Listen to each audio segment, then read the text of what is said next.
Mari kita berdoa. Bapa dalam sorga, kami mau belajar firman-Mu. Tolong Engkau kuasai hati pikiran kami, ketidakkudusan dan ketidaksucian kami di hadapan-Mu. Biarlah Engkau menguduskan, menyucikan kami. Ketidaklayakan kami, Kau melayakkan kami. Secara khusus hamba yang menyampaikan, Kau melayakkan dengan kuasa yang daripada-Mu.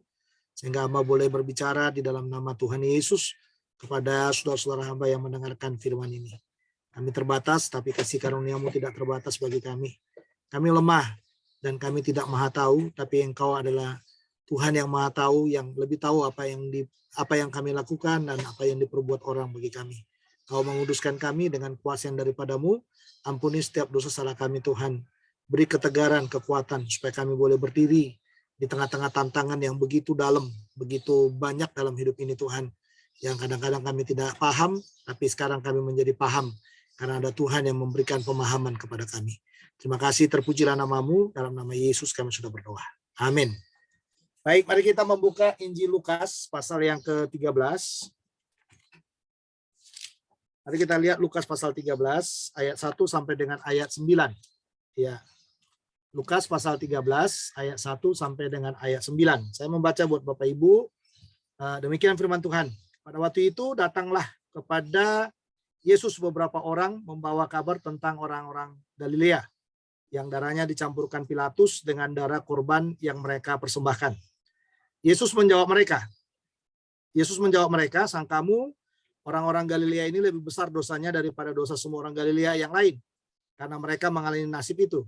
Tidak, kataku kepadamu, tetapi jikalau kamu tidak bertobat, kamu semua akan binasa atas cara demikian.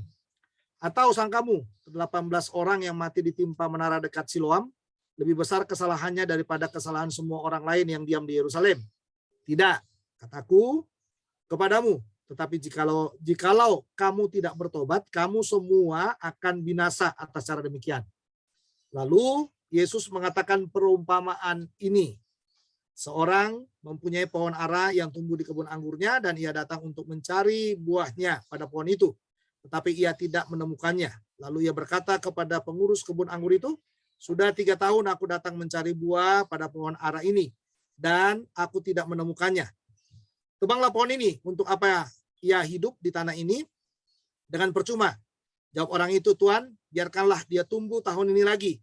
Aku akan mencangkul tanah sekelilingnya dan memberi pupuk kepadanya. Mungkin tahun depan ia berbuah, jika tidak, tebanglah dia. Baik, Bapak Ibu, saya akan mencoba menyampaikan firman Tuhan kepada saudara. Ya, ini judulnya, yaitu berbuah adalah karunia kehidupan. Sekali lagi, berbuah adalah karunia kehidupan. Nah, Alkitab mencatat sejumlah fakta tentang pentingnya berbuah. Ya, jadi Alkitab kita itu hampir semua, ya pengajarannya itu kalau ada orang yang percaya itu harus berbuah. Ya kan? Harus berbuah. Jadi tidak ada di dalam Alkitab itu yang dicatat ada orang percaya yang stagnan, ya, yang stagnan. Ya, mungkin orang percaya yang stagnan yang mungkin kita lihat nggak terlalu banyak pergerakannya.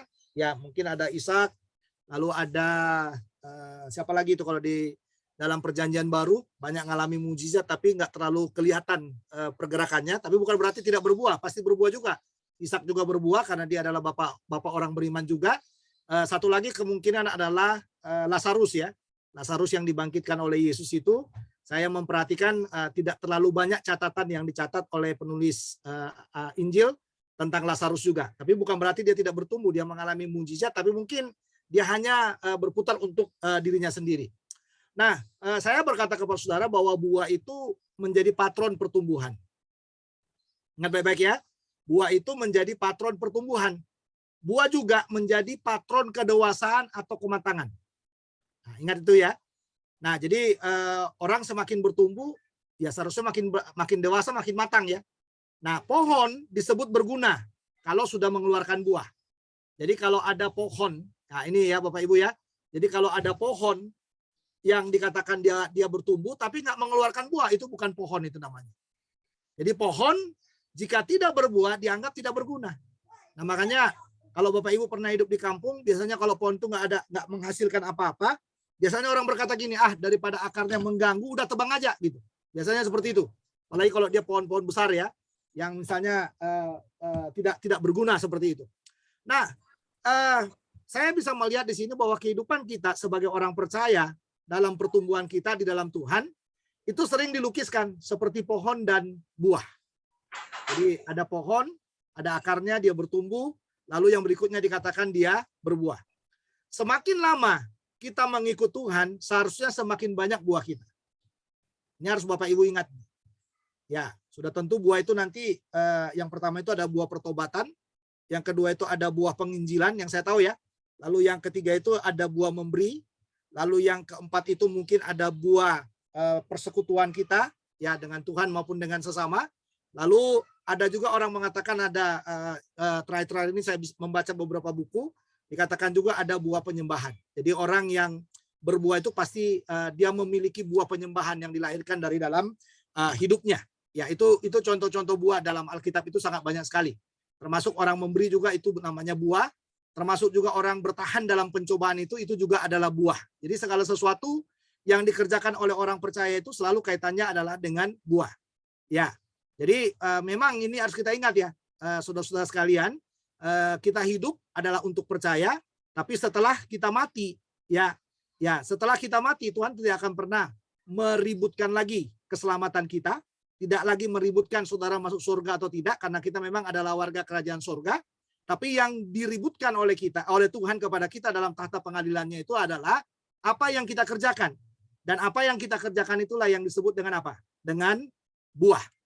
Nah, dalam Matius pasal 7, misalnya ini ayat 18-20, waktu Tuhan Yesus mengajarkan untuk waspada terhadap nabi-nabi palsu. Ya, Tuhan menggunakan lukisan pohon dengan buahnya. Dalam ayat 18 dijelaskan bahwa pohon yang baik pasti menghasilkan buah yang baik. Ya, pohon yang tidak baik akan menghasilkan buah yang tidak baik. Ini harus kita ingat ini teman-teman. Ya, jadi pohon yang baik ya akan menghasilkan buah yang baik. Pohon yang tidak baik akan menghasilkan buah yang tidak baik.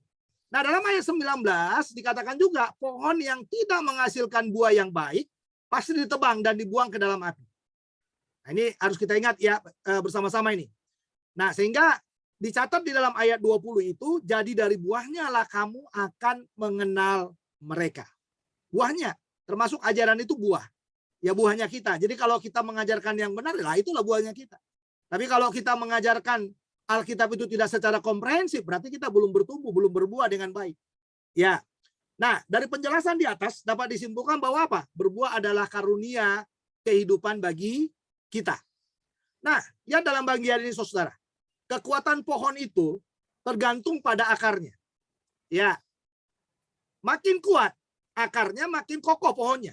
Dan makin cepat untuk menghasilkan apa? Buah.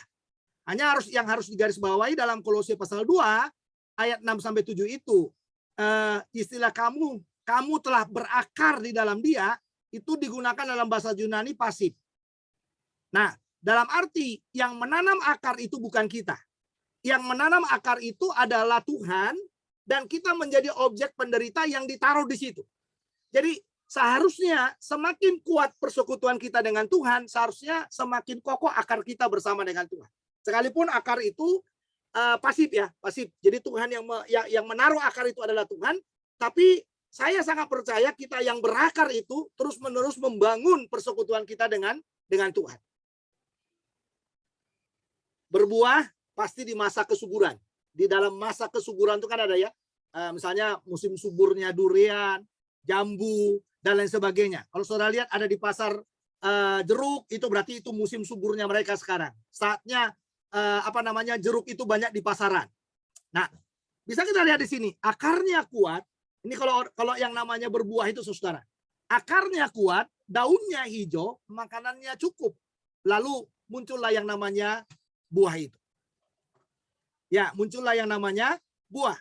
Jadi kalau cuma akarnya tertanam, tapi layu, berarti makanannya nggak cukup. Ya kan? Kan banyak orang percaya seperti itu, saudara. Dia berakar, tapi makanan rohaninya nggak cukup. Kenapa makanan rohaninya nggak cukup, saudara? Ya itu tadi. Nggak pernah bertumbuh dia dengan firman itu. Nggak pernah menikmati firman itu. Ya. Nah itu yang selalu saya bilang istilah-istilah yang kita buat itu kalau firman itu menegur kita atau kita ditegur orang, kecenderungan kita bagaimana? Membenarkan diri kita. Ya, sekalipun kita udah salah, udah jelas salah ini. Tapi kadang-kadang kita itu cenderung membenarkan diri. Kita itu orang-orang yang nggak mau disalahkan. Ya kan? Udah fatal kesalahannya, tapi tetap aja. Oh enggak, kok enggak, dan enggak. Nah, makanya itu yang kadang-kadang Bapak Ibu, ya, yang membuat kita, saya khotbah kemarin itu, yang membuat kita kehilangan kasih mula-mula itu. Kenapa nggak ada lagi cinta mula-mula itu?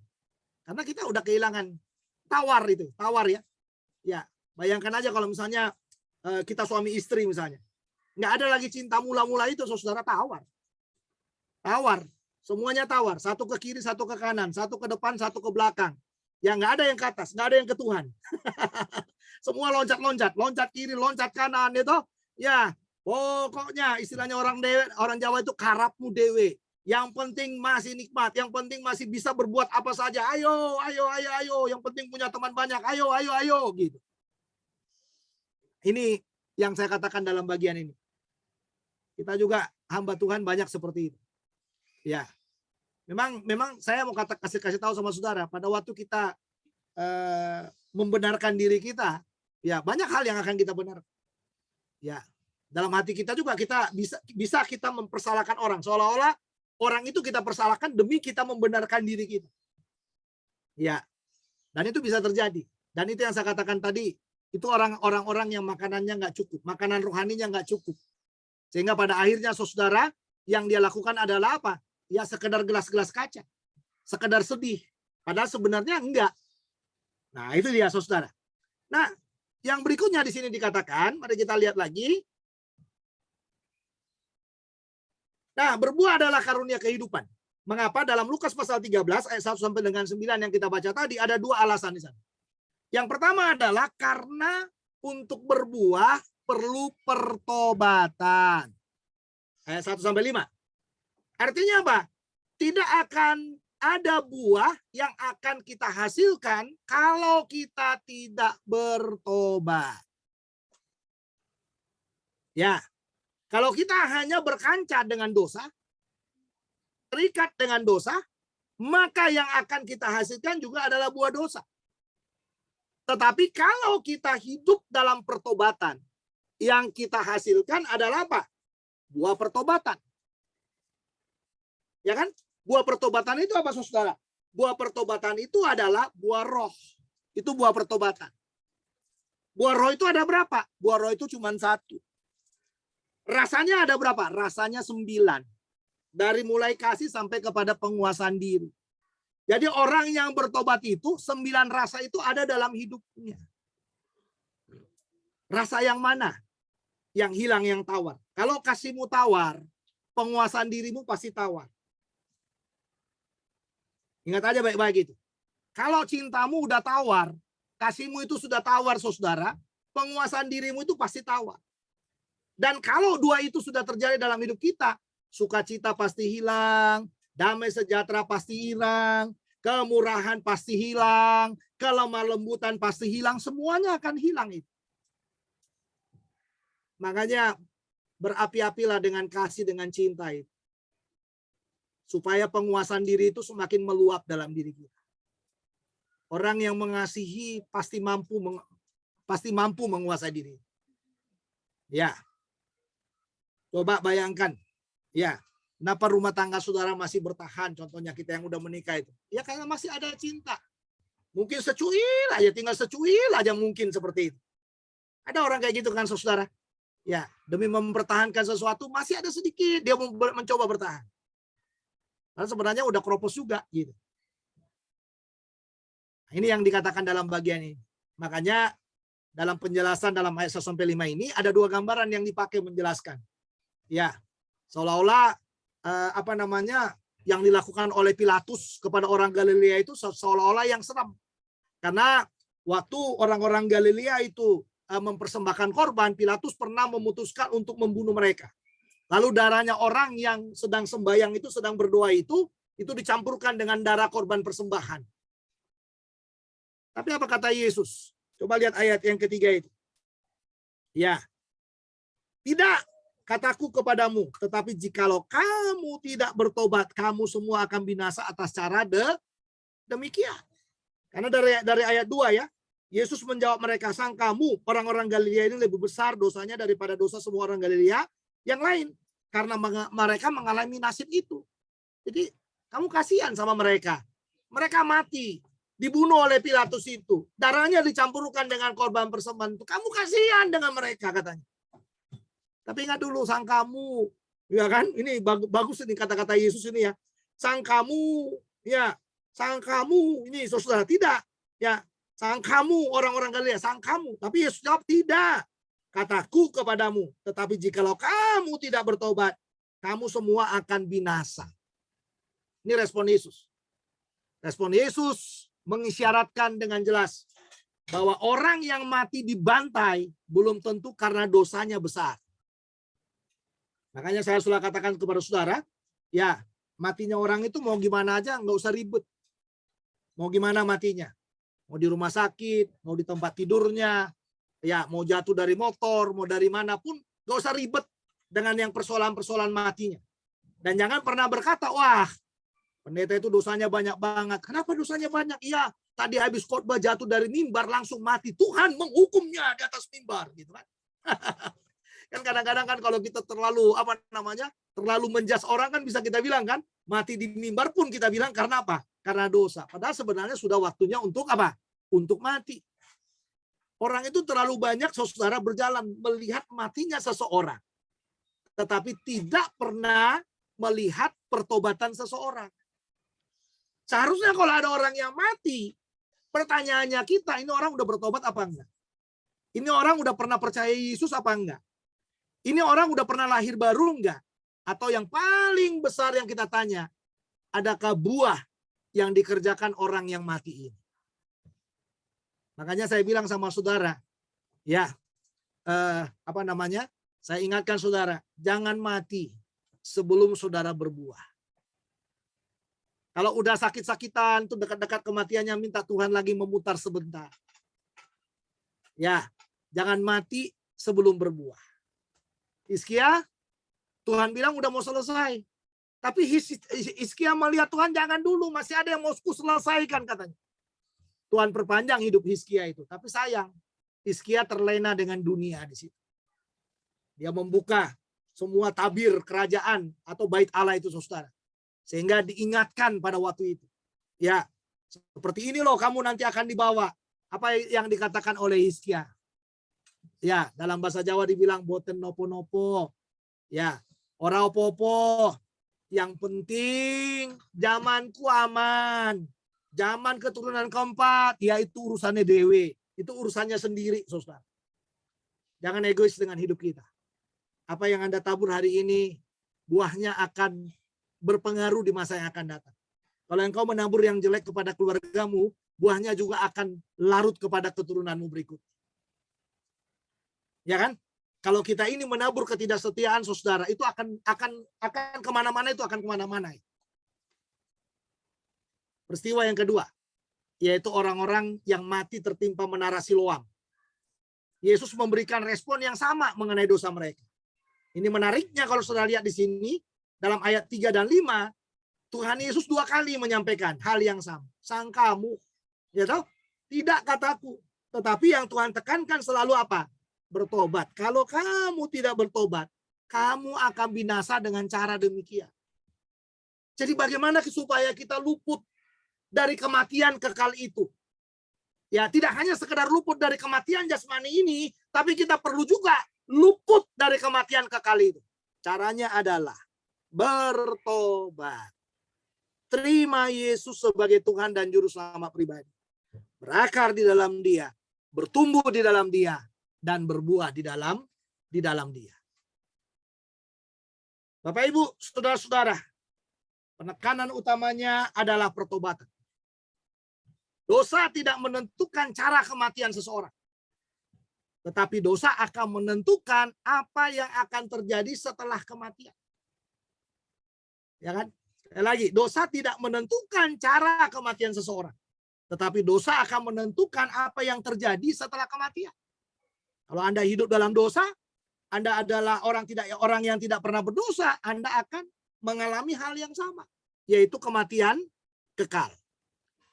Nah, pertobatannya yang akan menjadi kunci utamanya. Jika seseorang tidak bertobat dalam hidupnya, maka ia tidak akan masuk ke dalam kerajaan Allah. Kalau dia bukan anggota kerajaan Allah, apakah ia akan berbuah? Kita kelihatan akan baik saja. Relatif baik menurut kita. Bahkan mungkin bisa jadi pahlawan di dunia ini. Ya kan? Tetapi karena tidak ada pertobatan, maka tidak akan menghasilkan yang namanya apa? Buah. Jadi kesimpulan untuk poin pertama ini apa, saudara, yang menjadi aplikasi buat kita? Sederhana. Bertobat supaya bisa berbuah.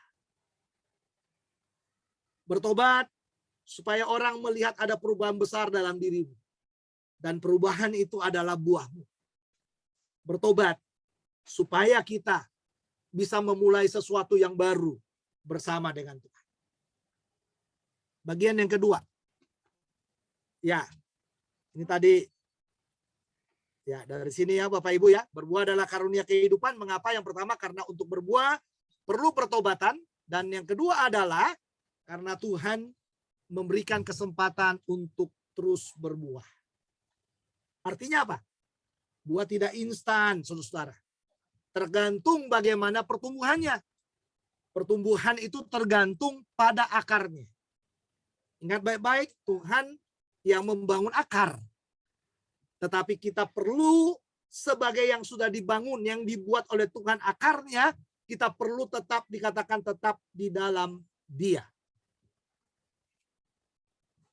Dalam ayat 6-9, melalui perumpamaan tentang pohon ara, Tuhan Yesus menjelaskan bahwa kesempatan untuk bertobat masih diberikan.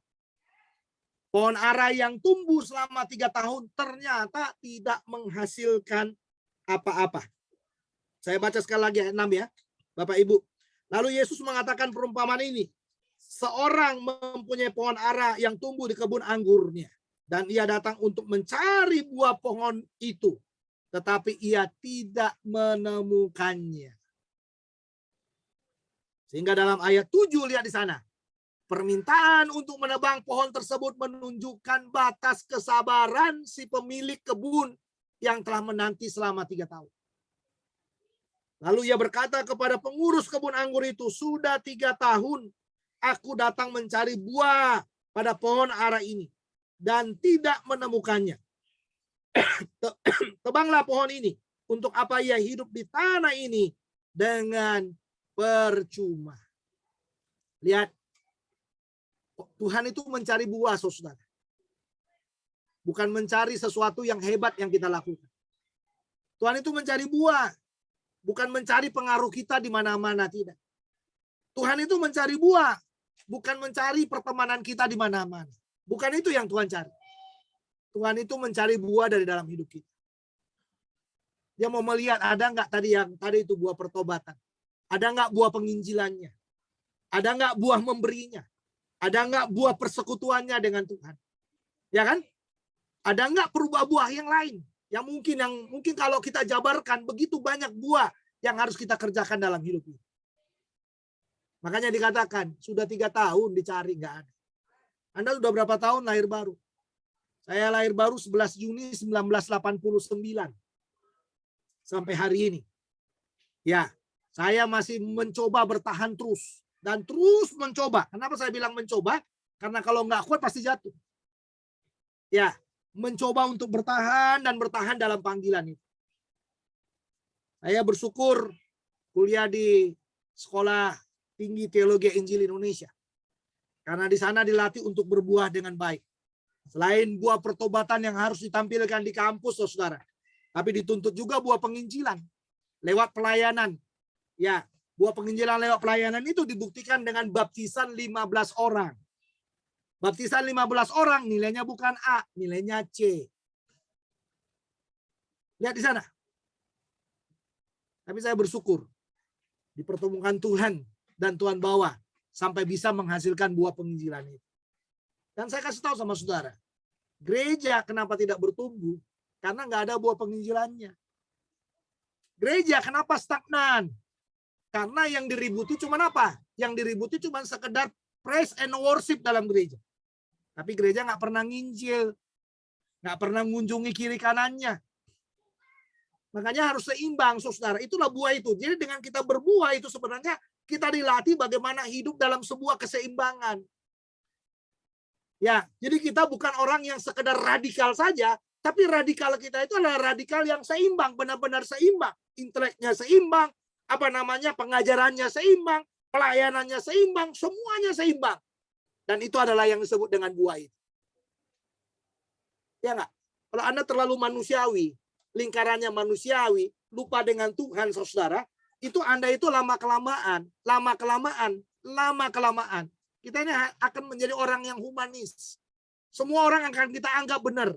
Sekalipun orang itu nggak benar, kita akan menganggap benar. Kenapa? Kita orang yang humanis.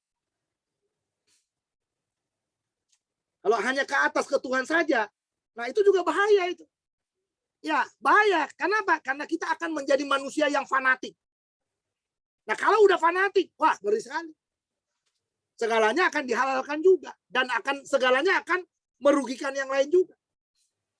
Nah, makanya yang Tuhan tuntut dari kita adalah keseimbangan untuk berbuah.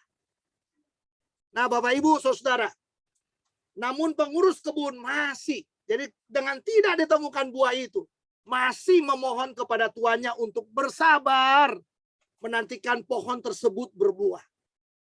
Sehingga dalam ayat 9 ada kata mungkin, menunjukkan harapan, ada kesempatan lagi. Ini menunjukkan pentingnya pertobatan. 2021 atau 2020 memasuki, kita mengambil, oh Tuhan, saya akan bikin ini, saya akan berbuah. 2020 itu mungkin nggak ada buahnya. Mengakhiri 2020 memasuki 2021 sama. Kita berkata, oh Tuhan, saya akan berbuah. Tapi ternyata tidak ditemukan juga buahnya. Lalu sekali lagi dibilang sama pengurus itu, udah kasih kesempatan 2022 Tuhan. Kalau nggak bertobat juga katanya, sudah tebang saja. Ya, tebang saja. Makanya dikatakan, mari kita bertanya pada diri kita sendiri. Sudahkah kita bertobat? Kristus masih memberikan kesempatan kepada kita untuk bertobat. Yang mungkin merupakan kesempatan kesekian kali yang diberikan pada kita. Tuhan kan sabar ya. Sabar sekali. Bolak-balik Tuhan itu kita hianati. Sabar dia. Dan itu harus kita contoh. Itu buah kita juga. Melatih, mencontoh, membuat buah kesabaran itu dalam hidup kita. Oleh karena itu, jangan tunda lagi. Sebab jika kita masih menutup rapat pintu hati kita untuk pertobatan, maka mungkin Tuhan akan mencampakkan kita ke dalam api. Alias tidak berguna lagi. Amin. Alias tidak berguna lagi. Bayangkan kalau Anda kering, tinggal dikasih api, truk gitu, semua terbakar. Kalau Anda kering, semua yang engkau kerjakan itu akan terbakar. Tuhan tidak mau yang kita kerjakan itu terbakar karena ketidaksetiaan kita kepada Dia. Tuhan mau yang kita kerjakan itu menghasilkan sesuatu yang berharga di hadapan Tuhan. Jadi Bapak Ibu, saudara-saudara, saya simpulkan khotbah ini. Berbuah adalah karunia kehidupan. Mengapa? Karena untuk berbuah perlu pertobatan. Dan yang kedua, karena Tuhan memberikan kesempatan bagi kita untuk berbuah. Mari kita berdoa. Bapa dalam surga, banyak sekali kebenaran firman yang tidak bisa kami bantah dalam hidup kami.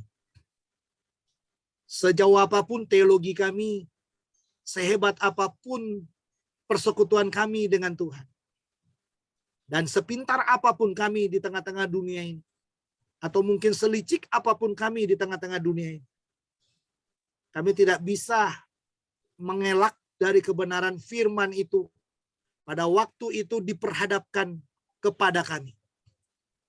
Hari ini kami diperhadapkan lagi kepada buah yang merupakan pertumbuhan kehidupan kami. Kami masih hidup, maka kami harus berbuah. Karena tidak mungkin kalau kami mati, kami masih berbuah. Itu sebabnya tolonglah kami semuanya, hamba yang sudah menyampaikan kebenaran ini. Semua telinga kami yang sudah mendengarkan kebenaran ini. Biarlah kami ditolong oleh Roh Kudus untuk kami boleh mengerjakan kebenaran ini di dalam pertolongan yang daripada Tuhan. Kasihani kami ya Tuhan. Beri belas kasihan-Mu kepada kami. Ampuni setiap dosa salah kami. Kalau hampir sekian tahun kami ada di STT Dulos, kami belum bertobat. Kami masih jatuh bangun dengan dosa kami. Bahkan kami mungkin udah di semester akhir, tapi kami tidak menghasilkan buah apa-apa. Hampir kami mau diwisuda, tapi belum ada buah yang kami tunjukkan. Tolong kami supaya kami terus berbuah di dalam pimpinan dan pertolongan daripada Tuhan. Tolong kami tidak menyepelekan apa yang kami dengarkan ini. Tapi tolong kami di dalam kekuatan daripada Roh Kudus untuk mengerjakan kebenaran ini di dalam pimpinan.